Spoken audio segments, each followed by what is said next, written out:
Hello everyone, welcome back to my YouTube channel happy hours.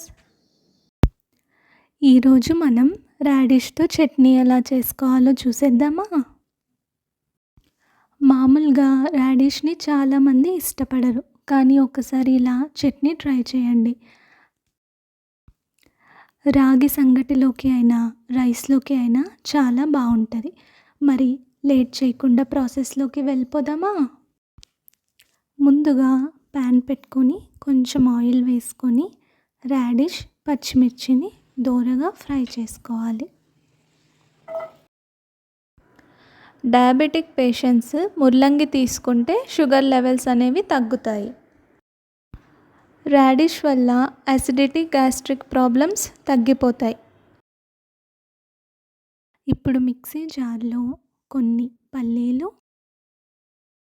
వెల్లుల్లి, చింతపండు, ఉప్పు, జీలకర్ర,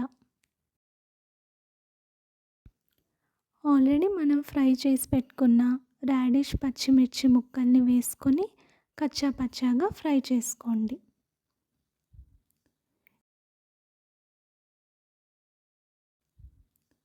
ఈ వీడియోలో చూపిస్తున్నట్టు గ్రైండ్ చేసుకోవాలి.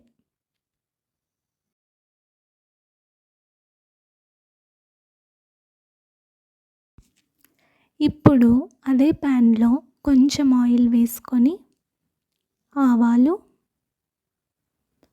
జీలకర్ర,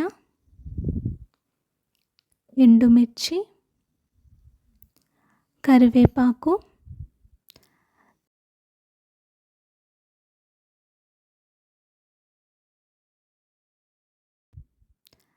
తర్వాత వేసుకున్నాక గ్రైండ్ చేసుకున్న చట్నీని యాడ్ చేసి లాస్ట్లో ఆనియన్తో గార్నిష్ చేసుకుంటే రెడీ అయిపోయింది. హోప్ ఈ వీడియో మీ అందరికీ నచ్చింది అనుకుంటున్నాను. మళ్ళీ ఇంకొక వీడియోలో కలుసుకుందాం. అంతవరకు please do like, share and subscribe.